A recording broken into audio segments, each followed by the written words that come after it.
আপনি যখনই ভাববেন যে বড় থেকে বড় কোনো প্রাণীর সাথে একজন বন্ধুর মতো থাকতে পারবেন, তখন আপনার সামনে এমন এমন আর এমন কিছু ঘটনার সঙ্গে পরিচিত হবেন যা দেখার পর আপনার সাহস হবে না কোনো প্রাণীর সাথে বন্ধুত্ব করার। যেমন জেসিকার সাথে হয়েছিল।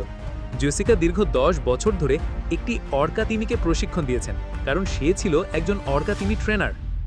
দীর্ঘদিন তাদের প্রশিক্ষণ গেম শো করার মধ্যে দিয়ে তাদের ভিতর গড়ে উঠেছিল ভালোবাসা ও বন্ধুত্বের সম্পর্ক, কিন্তু সে কখনো ভাবতে পারেনি অর্কা তিমিটি তার জীবন কেড়ে নেবে। জেসিকা ছোট থেকেই সামুদ্রিক প্রাণী পছন্দ করত, কারণ তার বাবা ছিল একজন জীববিজ্ঞানী। প্রাণীদের সাথে অনেক সময় কাটানোর জন্য জেসিকার মনে তাদের প্রতি ভালোবাসা আগে থেকেই ছিল। সেখান থেকে তার পশুদের প্রতি আগ্রহ ক্রমে বাড়তে থাকে।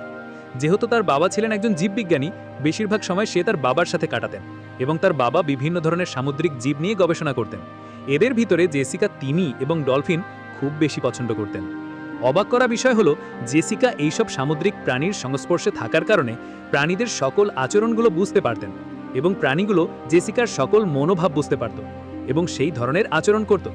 তাছাড়া হাতের ইশারায় সে কয়েকটি ডলফিন একসাথে নিয়ন্ত্রণ করতে পারত। সেখান থেকেই জেসিকার প্রাণীদের প্রতি বিশ্বাস ও ভালোবাসা আরও বেড়ে যায়। সময়ের সাথে ধীরে ধীরে জেসিকার সামুদ্রিক প্রাণীদের প্রতি আগ্রহ ও তাদের বিষয়ে অভিজ্ঞতা বাড়তে থাকে। তাছাড়া সে খুব দ্রুত বড় সামুদ্রিক প্রাণীগুলোর সাথে বন্ধুত্ব করতে পারত।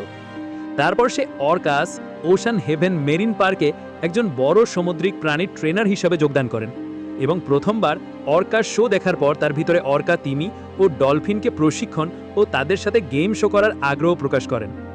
জেসিকা 19 বছর বয়সে একজন অর্কা ট্রেনার হিসেবে যোগদান করেন। তার পাশাপাশি সে জীববিজ্ঞান বিষয়ে একটি ডিগ্রিও অর্জন করেন।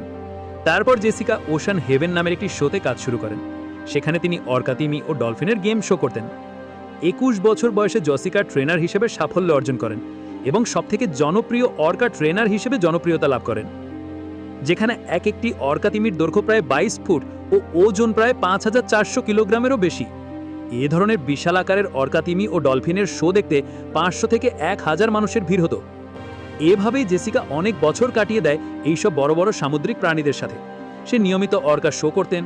হঠাৎ একদিন শো চলাকালীন সময় সে অনুভব করে যে অর্কা তিমিটি অস্বাভাবিক আচরণ করছে, কিন্তু শো নষ্ট হয়ে যেতে পারে এটা মনে করে শো চালিয়ে যান জেসিকা, কারণ সে মনে করেন এই পরিস্থিতি সামলাতে হয়তো সে পারবেন, কারণ তার কাছে ছিল দীর্ঘ কয়েক বছরের অভিজ্ঞতা। এটা ভেবে সে অর্কা শো চালিয়ে যান। ও সবাইকে আনন্দ দিয়ে যাচ্ছিলেন, কিন্তু এই আনন্দ বেশি সময় টিকে থাকে না। হঠাৎ অর্কা তিমিটি জেসিকার উপর আক্রমণ করে বসে। গ্যালারিতে থাকা মানুষ তখনও বুঝে উঠতে পারেনি যে তিমিটি জেসিকাকে আক্রমণ করেছে।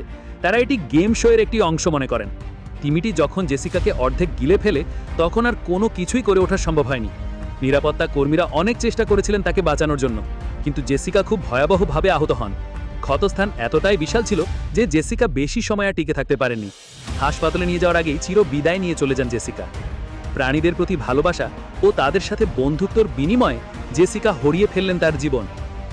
এখন আপনি বলুন, কোন প্রাণীর সাথে বন্ধুত্ব করতে চাইবেন? কমেন্ট করে জানাবেন।